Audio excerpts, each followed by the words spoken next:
You would think because I wrote the book that I wouldn't have to practice reading, but I have to practice reading. So I'm going to read for about 10 minutes and then I'm going to read for a whole hour. So uh, tell me if you like it. This is Blackdom, New Mexico, Significance of the Afro Frontier, 1900 to 1930. Chapter 1, Boyer, Blackdom, Colonization, and Continuum.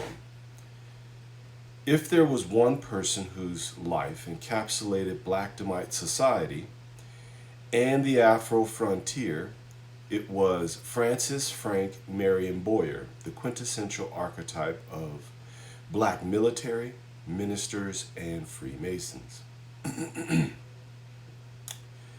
Frank's real life was dynamic, but popular stories about him mythologizes Blackdom and borrows from only part of his story, leaving little room for historical analysis or imagination.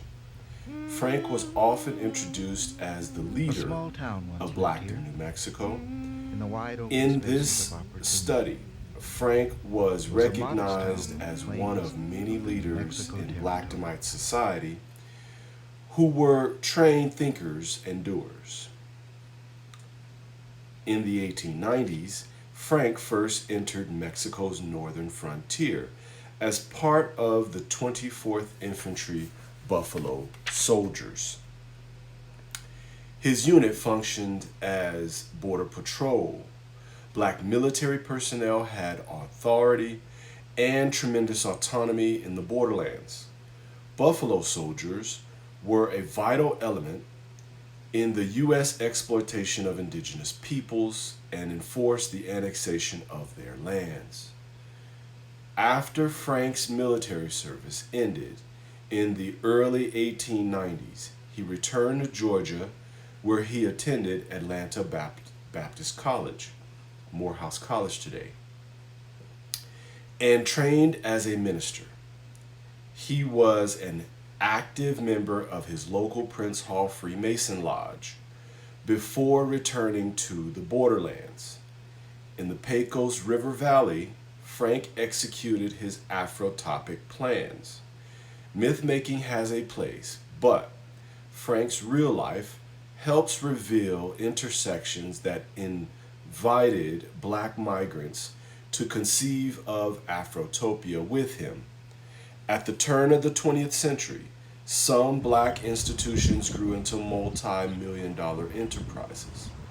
Blackdom was the latest scheme with a business plan to harness the power of people who embraced hard work and who trained as ministers, military personnel, and Freemasons.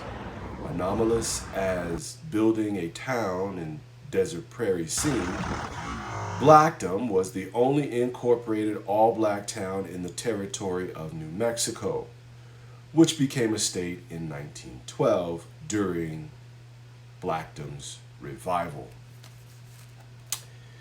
Territory of New Mexico. Today, little remains of the scheme that began September 5th, 1903, although Frank Boyer maintained that Blackdom oil produced royalty payments into the post-World War II era.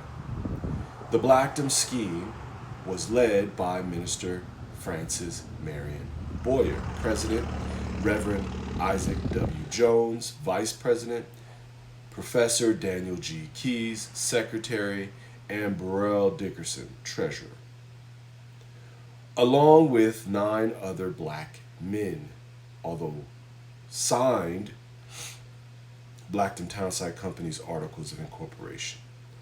Blackdom Townsite Company was the institution organized by black people to build a town named Blackdom. Blackdomites related themselves according to defined ideas and ideals evident in their documented articulations of self-governance.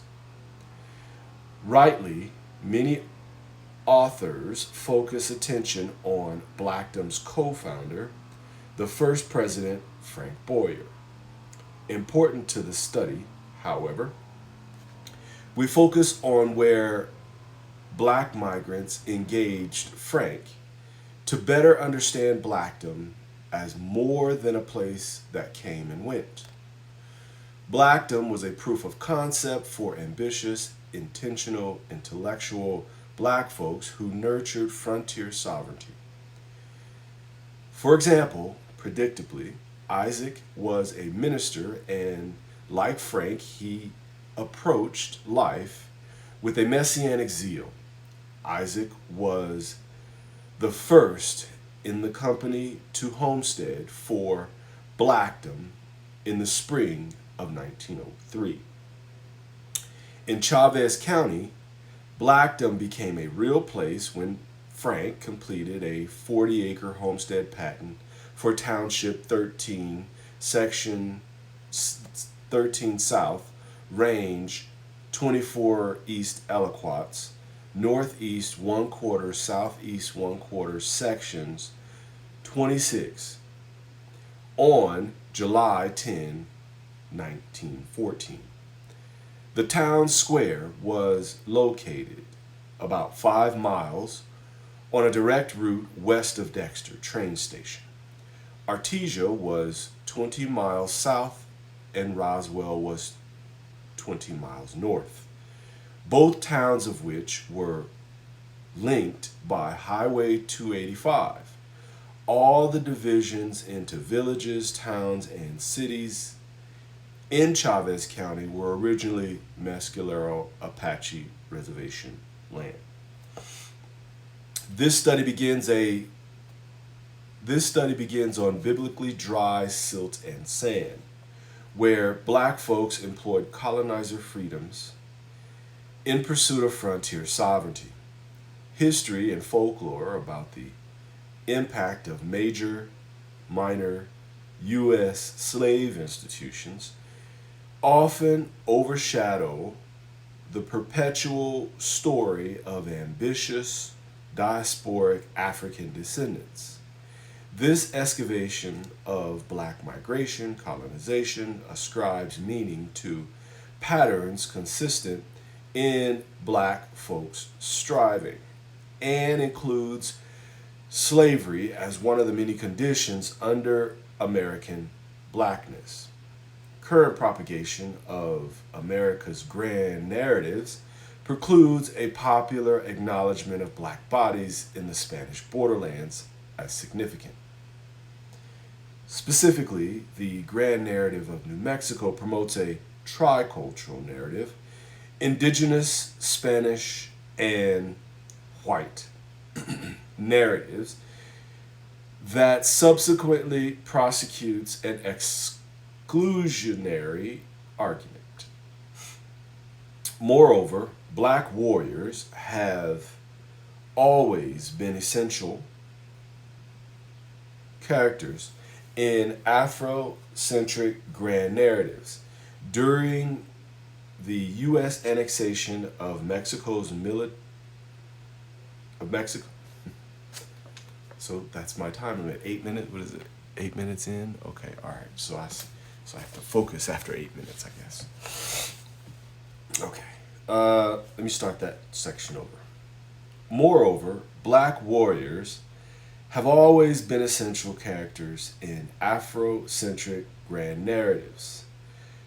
During the U.S. annexation of Mexico's northern frontier in the second half of the 19th century, black military personnel proved useful in the region's transmogrification of Mexico's northern frontier into U.S. territory.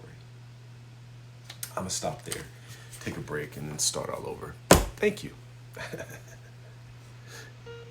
Visit Afro Frontier, because I may put some of these clips there, so thank you.